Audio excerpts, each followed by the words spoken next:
Okay, good afternoon everyone. Thank you for joining today's webinar. This webinar is called Money Mapping, the Secrets to Achieving Successful Marketing. So money mapping is a form of data segmentation.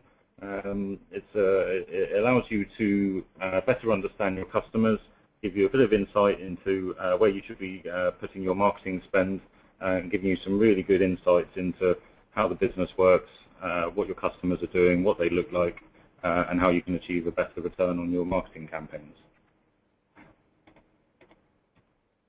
So I just want to introduce the two of us that are on this webinar today. So my name is Anthony Bossibol. I'm the marketing manager for the Blue Group. The Blue Group are a marketing solutions provider. They are building things like single customer views and large databases and offering marketing solutions for marketing automation. I'm going to introduce my colleague Ben Knight. So Ben Knight is the Information Services Manager at Blue Sheep. He's the expert in the company on the money mapping process and how this form of data segmentation works. He's done a lot of these for clients of Blue Sheep, and today he's going to sort of show you how it works and what it does. Hi Ben. Hi there.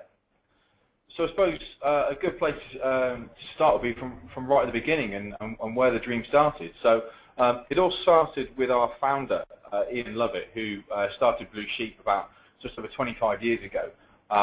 And his sort of background was in kind of data and marketing and looking at where people can get their data from and how to best collect it. So he quickly found out that by kind of aggregating different databases together, that you get a really kind of big view of the marketplace, but also that you need something to be able to target the right sort of prospects to be able to go forward and to do anything kind of successful with it.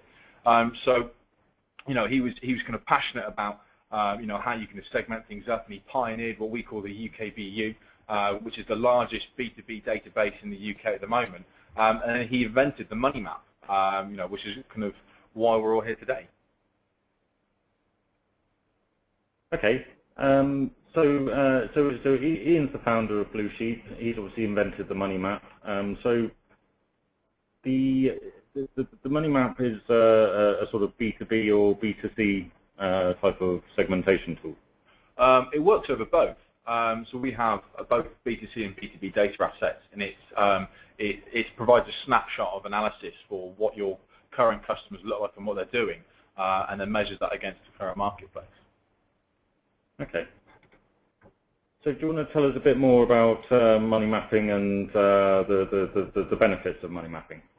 Sure. So the money map kind of basically works on kind of the Pareto rule and sort of asks the question that, it makes a statement that not all customers are equal. So there'll be certain customers, I think we've all got them and guilty of having them, that sort of are a drain on resource and don't spend a huge amount of money.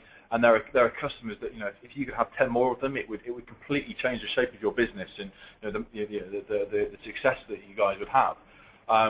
So what it does is it literally maps out the customers that you have by their size, by their kind of industry segment, by high-low growth, and maps them into 4 quadrants based on their value, both by your market penetration with those customers, and whatever makes them successful with you. So that could be the amount of cash that they spend, or it could be the amount of products that they have with you. Mm-hmm. Okay, so we've got quite a few. There's quite a few membership organisations on today. There's a few selling financial products. How would money mapping work? To start with, how would money mapping kind of work in a sort of membership sort of scenario? So depending on how you're going to measure how successful a customer was, what's going to make them different from other customers in a similar segment. So if you're looking at kind of just spend, you could look to append on the end of that what product they had with you or the number of products that they had.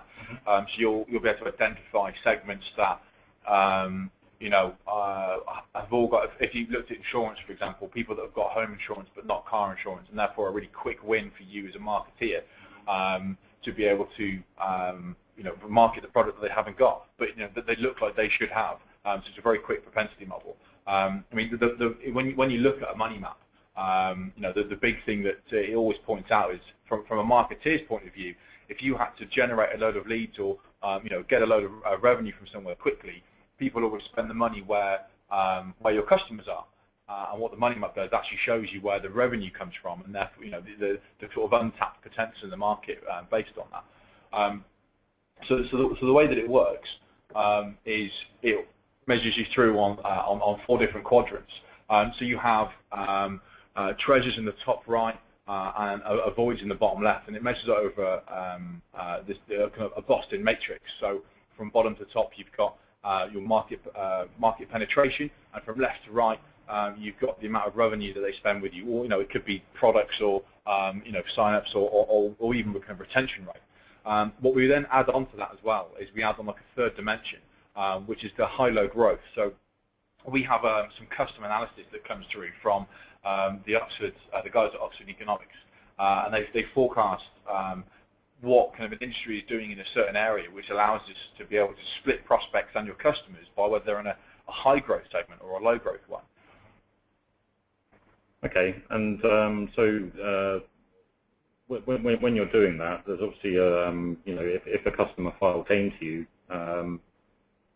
they all come in sort of different formats. I know myself, having worked with my marketing database, that data entry can be issues. Trying to get all that information into one place that you can then do some analysis on is very difficult. And then once you have done, not everyone is collecting all the big data or data about their customers that they can. So I know traditionally you'd be looking at maybe capturing turnover, employee size, maybe the age, birthdays. Those are standard things that marketeers through over the last 20, 30, 40, 50 years have been collecting. How can you append that data to make it more enhanced? So we literally do that. So our speciality is aggregating data. So we'll take kind of the data in, I don't know, it's a bit risky sort of saying any format, but as long as there's some basic information there, so you had company name or person name, an address and a telephone number so that we could match, we can then add in the information that we have that somebody else doesn't. So I often see people that have got databases and they think that it's great, but there's a certain element of it that's manually input from sales guys, or databases are always biased for the reason they're created. No one can have the perfect one. So when we match it, we'll add in the information that we need to be able to create this analysis, whether it's life stage and date of birth or address or age, or it could be business classification, employee sizes, high-low growth, those kind of things. So we add that all information in. And then as soon as we've done that, we can literally map it out. So you would end up getting a report that basically like this. So the first axis is your market penetration from low to high. And then you've got your revenue or value from left to right, and then your customers then get mapped out against that. So in terms of kind of dots, I mean there's a kind of quite a noisy looking picture there, but that's actually an example of one of our clients' Boston matrix of how it comes out, and you can start to see the kind of story behind it on what their customers look like. So the bulk of their customers fit into what we call sales promotion. So each box has its own name. So top right you've got your treasures, top left you've got sales promotion, bottom right market developments, and bottom left avoids. To put some context behind them, if you imagine you've got market penetration at the top is the highest and revenue is highest to the right. So the treasures in the top right are the customers you want to treasure. They're the ones that you really want to look after. So the top right-hand chappy up there is the one you really want to look after and understand. So what we're looking at here is in the top right, what we call the treasures. These are customers that are high spending, lasting, whatever that variable is you're looking at. But these are the customers that, at the end of the day, are the ones that. They're the successful ones. Yeah, those are the ones. If you could have more of those are the game changers for the business. Mm-hmm. You're in their space. You've got high market penetration by that. So that's literally measured by that particular segment of industry and employee sizes, that really granular segment, how many more of those there are. If you've got a high portion of those, you get a high market penetration score. If you then look on the left-hand side where the bulk of the customers are, and this is typical for a lot of businesses actually. There's quite a lot of noise in there. If you've got a big sales team and they're winning quite a lot, you'll win a lot of customers. You get loads of leads from your marketing activity, but actually the amount that they're spending with you isn't as high as your treasures. They've got great market penetration. You're winning loads of them, but a lot of it's kind of noise, and a lot of people are kind of ask, what is that noise? What have I got? What do my customers look like? And that's a really important one to understand. So I think that as coming at it from a marketing point of view, so I know that historically throughout my whole career, whether it's targeted monthly or targeted by quarter, at the end of the day, it's all about sales, and if targets are low, marketing get brought in towards the end of the month or end of the quarter to send out a lot of promotional emails to try and get some quick wins.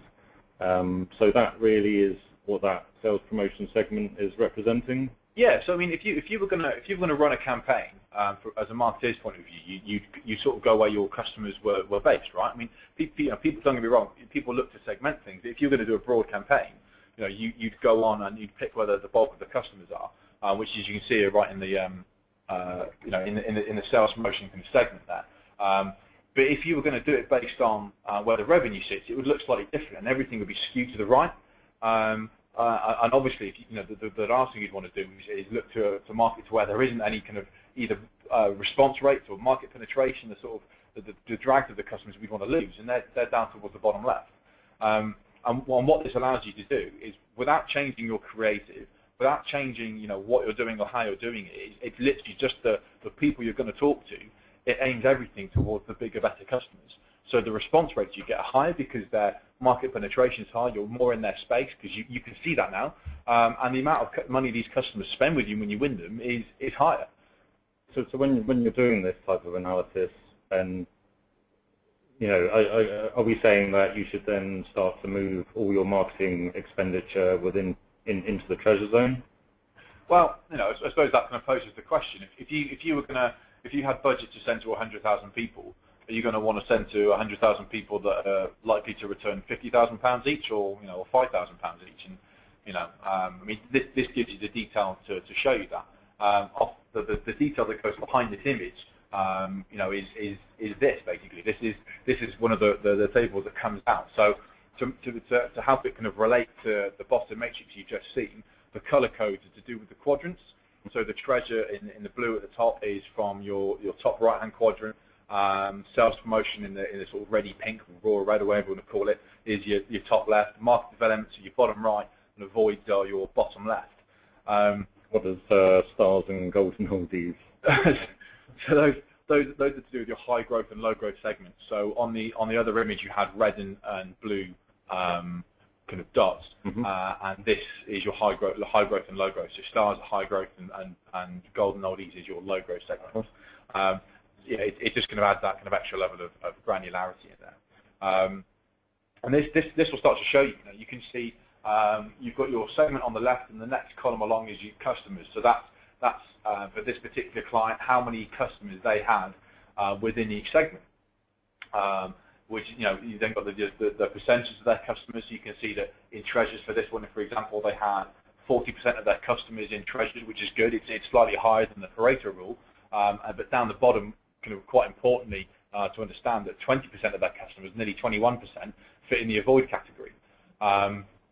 If you look over to the right-hand side, the third from the right, you've got revenue. So that's those group of customers' total spend, which puts it into perspective. So although there's only there's twice as many treasures as there are to avoid, they're actually producing 10 times the amount of revenue, and that's that's the really black and white. If you're going to spend your marketing budget somewhere, you're not going to want to go for the avoids. You're not going to want to go for the low market penetration, the low responders, and the low spenders. You're going to want to spend it on the people that are going to really make a huge difference to your campaign. And then, so I'm sorry to interrupt. I'm just looking at this and looking at the avoid. So we've got 20.71% of our customers are in that avoid section.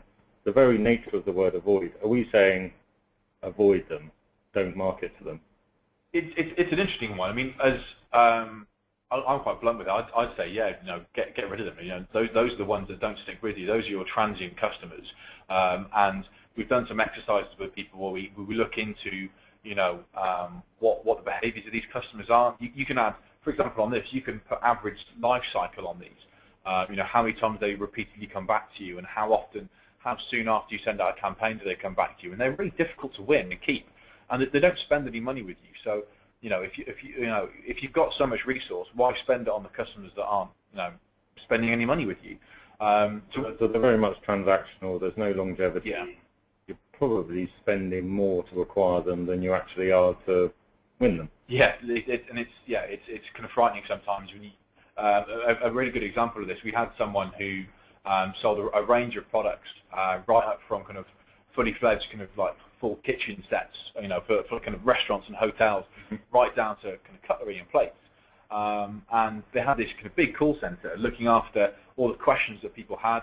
But when we started doing the digging, their treasures, the people that spend huge amounts of money with them, their sales guys and the account managers had the customer's mobile number. They knew their name. They knew when their birthday was. If they had a problem, it goes straight to the sales guy. The people that were ringing the customer service desk were people that bought a spoon and complaining that the spoon was the wrong color. They're not. If they bought from you, could have great, but you're not going to try and win them. You don't want to have to. And if they went somewhere else, you're not going to miss them. You're certainly not going to invest in trying to hold on to them. Because don't forget, those segments aren't built on individual customers; they're built on groups of customers, so proven segments that aren't working. So it's how would you best kind of manage them? In that particular example, they looked at the top 10 questions they were being asked and put them on the website. So everyone that got a spoon got a little leaflet that said, "Here's your top 10 questions everyone's asking us." They're all on the website. And it saves huge amounts on resource. So this is the basic analysis that comes off the back of the money map, and you're saying you can map more information onto here, like, for example, how many training products they bought from you, or how many years they've been with you, anything like that. Yeah, so this is basically a framework. So everything from there is just kind of extra equations to be able to add on, more relevant information. So if you had a catalogue, for example, you might want to be interested to know in the first 3 months what your most likely return is going to be. And bear in mind, this is all based on people having that kind of information in the first place. So whether they started with the money map and carry it forward, it can be added on, or if they've got that information from the past, we can include it. So you can say, if you were to send out a catalogue, what's it going to be worth in 3 months? What's it then going to be worth in 6 months by segment, and what's the lifetime value of the customer? And you can start to see and forecast what your marketing results are going to be before you send it out. You can know that a treasure responds at 2%, that a market development responds at 0.5%, but they're worth the same amount of money. So when you send out 100,000 of each, you can monitor that and see the difference, and start to predict what's going to work for you and what's not. Okay. And what does the prospects column in here relate to?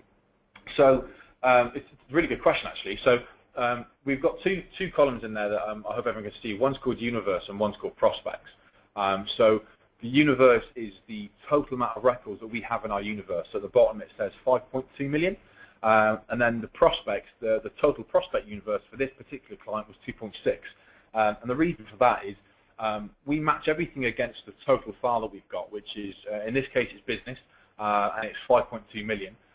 Consumer-wise, it's 36 million. It's huge. And then prospect-wise is, if you're going to do a telephone campaign, you're only going to include prospects that you can fund. If you're only successful to financial directors, it'd be a prospect pool made up of that, and then segment it. We make sure it's that extra cut of data before it goes in to be analysed. Otherwise, you'll include things that you don't want. So the total amount of prospects here is, first of all, cut to what the client would need. So in this example, it's mailable records, and then by segment, what's available. So from those 21,000 treasures, we produced just under 260,000 prospects that equate to the match the £20 million worth of revenue they've got there. Mm-hmm. Okay, some big numbers there. Yeah, it gets really exciting. I mean, the uplift that you have from doing this, and don't forget, we don't get involved in the creative. We don't get involved in and how many times you necessarily send it out. This is literally just who you're going to send it to. The crux of all your marketing campaigns is is where's it going to, and it just changes it to people that are more likely to respond, and when they do, they're going to spend huge amounts more. So essentially, that prospect pool is coming from the data that Blue Sheep house. So there's a lot of data providers around. So once you've identified who your treasures are, who your sales promotions, developments, etc., if we wanted to just market to more treasures, we can then take those variables that we now know about our treasured customers and then apply that to whatever data we're going to purchase or acquire. Yeah. So I mean, people can, you can sort of do this in your office and build segments yourself. Based, it's just what you compare it to. So the money map shows you there and then what your prospects are going to be, and it's based on a lot of different things. It's quick to do, but I know of people that do this sort of analysis themselves, and it works. It still works really well. So once you build your segments, you've got a count. You've got that sort of nearly perfect data count to go anywhere and buy the more profitable data. Okay.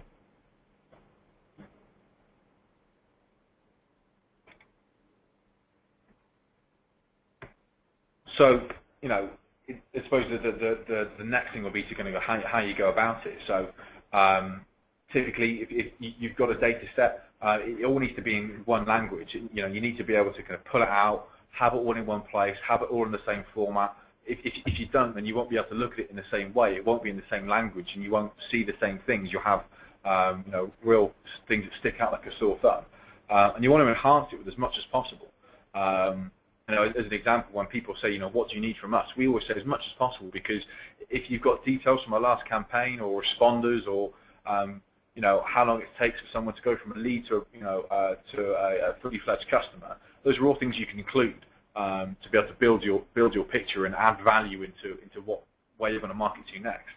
So going back to the earlier point, I imagine you probably get a customer file, and if you've got turnover and employee size, great, but probably doesn't tend to go beyond that in terms of the information that they can provide you. Yeah.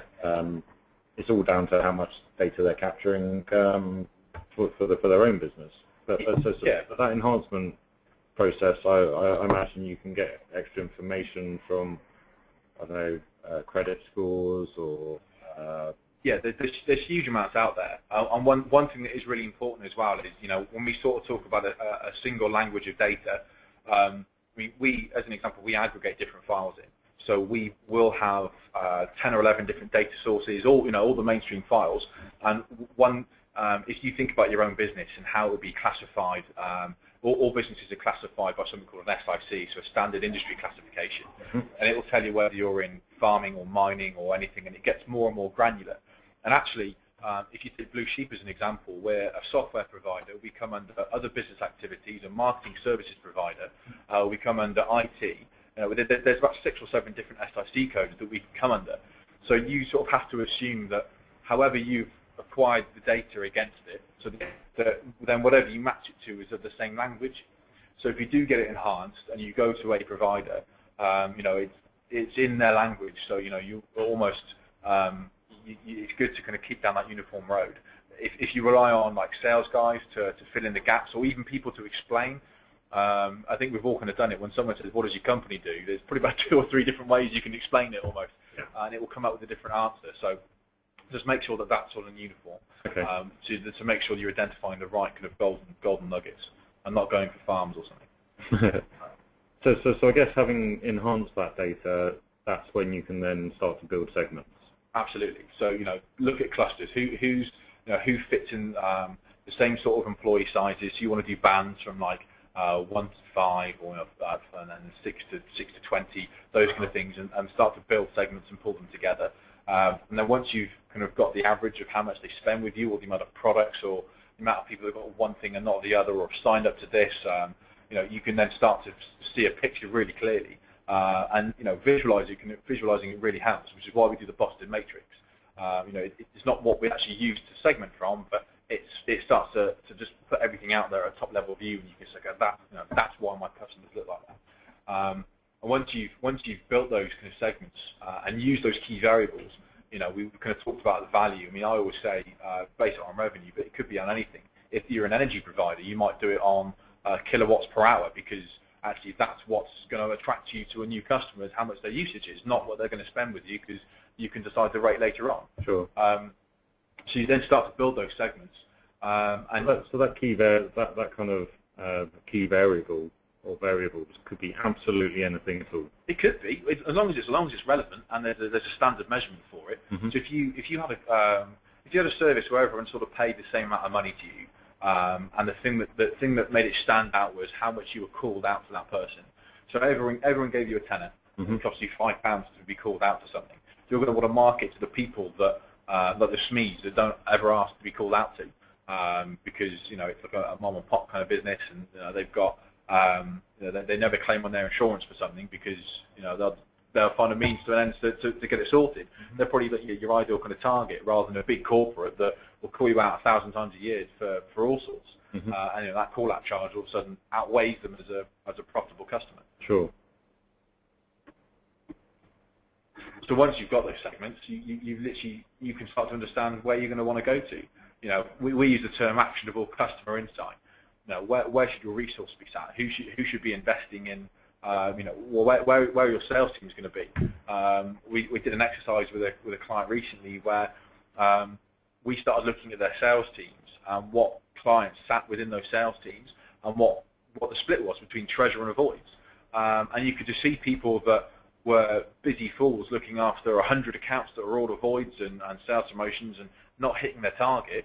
And actually, they've got a process already to look after those transactional customers, and they've got people that have got too many treasures, and you never notice because they're doing more than their number, but actually they're not getting all the value out of their clients.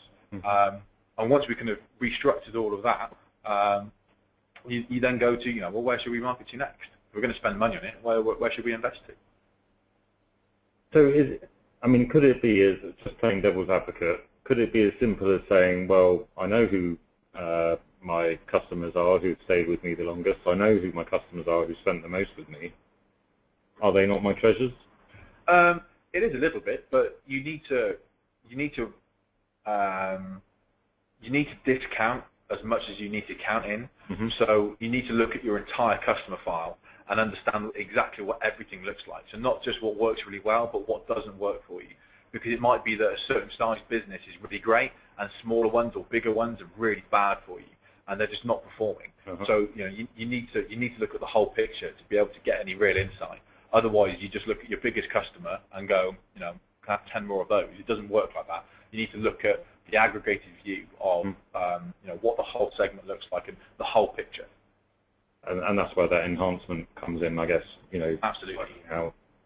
Okay, so of those 10 high-spending, long-lasting customers, what is it that makes them special? What is it that makes them unique beyond others, or separates them from certainly sales promotions or development? Yeah, I mean, when you're if you look at the money map as an example, when you're comparing segments to the database, you're comparing your customers against 5 million trading businesses. Or if you do it as consumers, you're comparing it to 36 million people. Mm. So you need to be able to build as big a picture as possible to make it statistically relevant. Okay, we've just got some questions coming through. Just for anyone who is asking questions, we're going to read a few out towards the end. And if you've got any questions that you'd like to ask, then please do. So I put up a slide, Ben, of some customers that I know Blue Sheep have got. Any of those you'd like to kind of share with people as examples? Yeah, okay. So there's a kind of range of things, range of clients up there. So some ones that everyone will know about. So Hotel Chocolat or Hotel Chocolate, I suppose, depending on how you say it. So they started off being a cataloguer. So everyone will probably know them as being on the high street as a retailer. Uh-huh. Before that, they were a cataloguer, and they used to post out a catalogue and obviously get people to buy as corporate gifts their box of chocolates. Mm-hmm. And they had a kind of big database, and they'd mail out their catalogue to everybody, and it was doing fine. And we said, let's look at how you can profile things and do your bigger, better customers.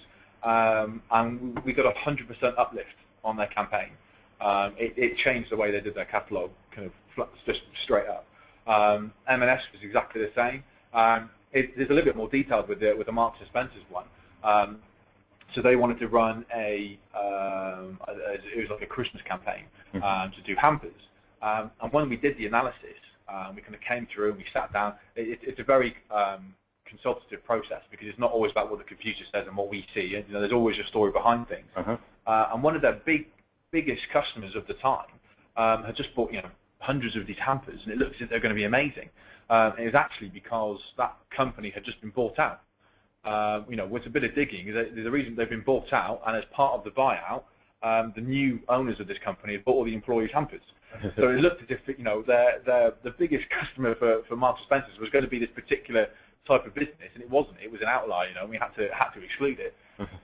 But by changing it, they got a £36 return on every pound they spent on marketing, which is probably the best result we've ever had. So, glad we put that one in there. We've got Big Doug. They wanted to look into getting into direct mail, so they were huge on PPC and SEO. Looked at how to kind of send the catalogue out and how to make that successful, and it's a big investment to get into. And we took that and made it a successful straight away, just by looking at what they had. They had enough customers to look at in the first place, and it was we had a fantastic result straight off the end.